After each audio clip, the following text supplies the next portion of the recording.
আজকের ভিডিওটা পুরোপুরি যেই দেখবে না সে বিশাল কিছু মিস করে ফেলবে। অ্যান্ড আজকে বানিয়ে দেখাচ্ছি খুবই সুস্বাদু এবং খুবই সহজভাবে একটা খিচুড়ি রেসিপি। অ্যান্ড আমার বাসায় এটা খুবই পপুলার একটা রেসিপি, সবাই খুবই পছন্দ করে খায়। তো আমি ভাবলাম আজকে সেটা আমি আপনাদের সাথে শেয়ার করে ফেলি। হ্যালো এভরিওয়ান, আসসালামু আলাইকুম।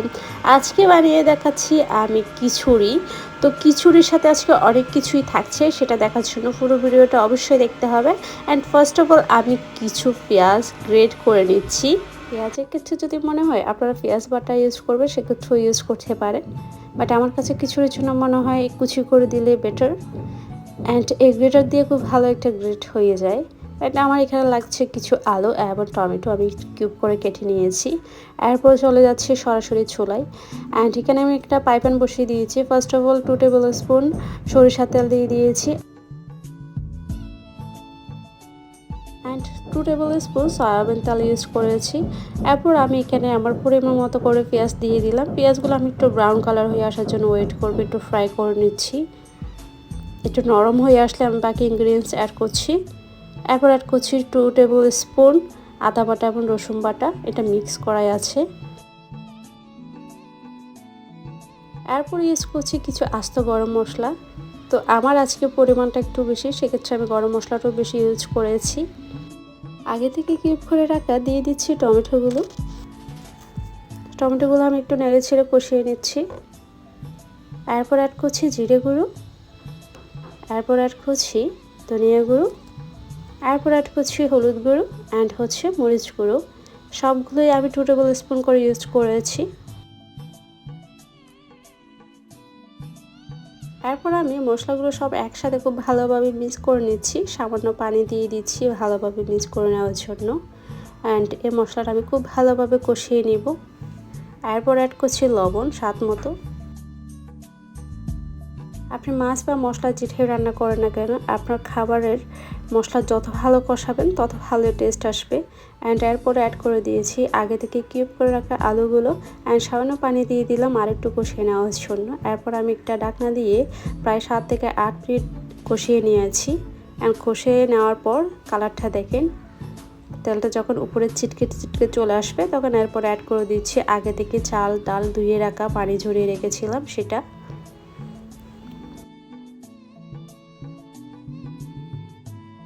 মশলার সাথে চাল এবং ডালটা খুব ভালোভাবে মিক্স করে নিচ্ছি।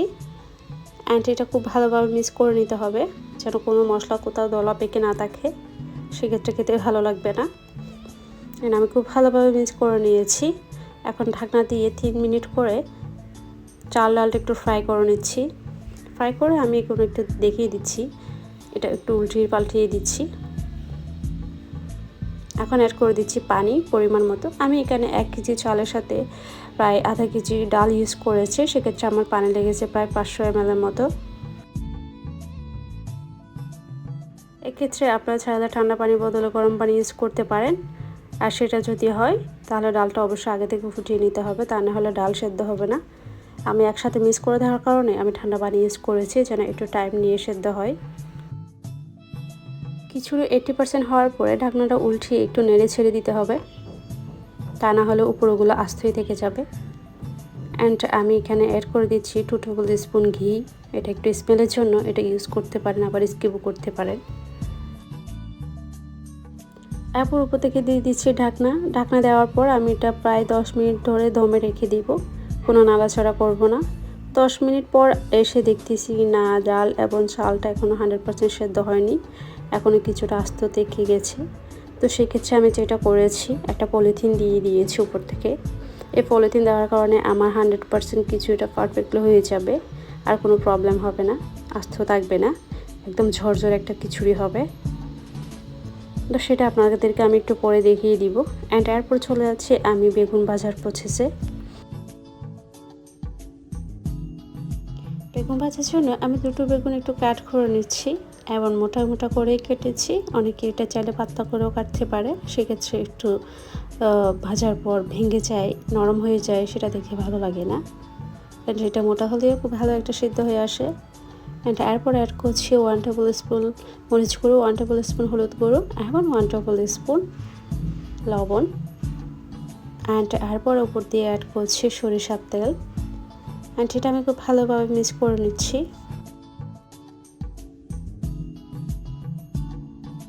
বেগুন ভাজাগুলো মশলার সাথে খুব ভালোভাবে মিক্স করে নিয়েছি, অ্যান্ড এরপর চলে যাচ্ছে ফ্রাই করার জন্য। উপর থেকে একটা ফ্রাই প্যান দিয়ে আমি সয়াবিন তেল দিয়ে দিচ্ছি। বেগুন ভাজার জন্য অনেকবারই তেল ইউজ করতে হয়, সেজন্য আমি প্রথমেই হালকা করে ইউজ করেছি। এখন আমি একটা একটা করে সবগুলো বেগুন দিয়ে দিচ্ছি। একটা অংশ হওয়ার জন্য প্রায় 2 থেকে 3 মিনিট সময় লেগেছে আমার। তারপর আমি উল্টিয়ে পাল্টিয়ে দিচ্ছি, অ্যান্ড মাঝখানে দেখেছেন একদম তেল শুকিয়ে গিয়েছে। এরপর এটা উল্টে দেওয়ার পর আমি আরেকটু তেল ইউজ করব অ্যান্ড বাকি অংশটা হওয়ার জন্য। একসাথে তেল দেওয়ার কারণে বেগুন ভাজাগুলো একদম তেলে চুপচুপে হয়ে যায়, সেক্ষেত্রে খেতে একদম ইরিটেট লাগে। অ্যান্ড আমার বেগুন ভাজা 100% হয়ে গিয়েছে, অ্যান্ড এই যে আমি নামিয়ে নিচ্ছি।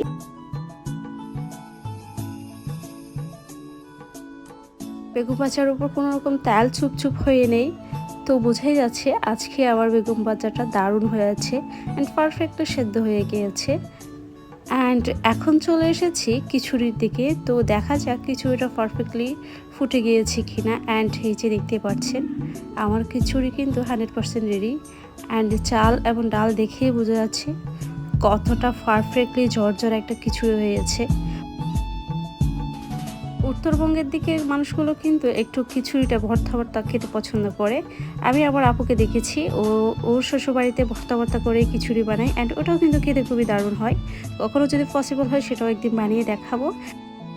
আমরা চিটংয়ের মানুষরা কিন্তু একটু ঝরঝরে খিচুড়ি খেতে পছন্দ করি, তো সেজন্য আমার বাসায় সবসময় এই ঝরঝরে খিচুড়িটাই বানানো হয়। অনেক সময় কি চিকেন খিচুড়ি বানানো হয়, আবার এক্ষেত্রে অনেকে কী করে ভেজিটেবল ইউজ করতে পারে, তো সেটাও হয়তো জানি না কেমন হয়। বাট আমি আসলে ভালো লাগে না আমার কাছে খিচুড়ির সাথে ভেজিটেবল, তো ওটা এক্সট্রা হলে আরও বেটার। তো সেজন্য আমি শুধু ডাল অ্যান্ড চাল দিয়ে খিচুড়ি বানাই, অ্যান্ড আমি আমার মতো করে কিছু ডেকোরেশন করে নিচ্ছি, প্লেটে সাজিয়ে নিচ্ছি।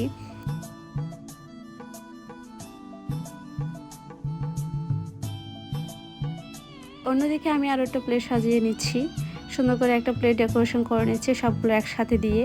অ্যান্ড এখানে আমি চিকেন মশলাটা দেখাইনি, সেটা একদিন আরেকটা ভিডিওতে দেখিয়ে দিব। অ্যান্ড এখানে আমি আমার মতো করেই ডেকোরেশন করে নিচ্ছি। আমি 3টা বেগুন ভাজা দিয়ে দিলাম, 2টো লেবু অ্যান্ড এই সালাদ দিয়ে দিলাম, এই যে চিকেন দিয়ে দিচ্ছি 2 পিস। অ্যান্ড এই প্লেটটা আমি বেসিক্যালি সাজিয়েছি আমার শ্বশুরের জন্য।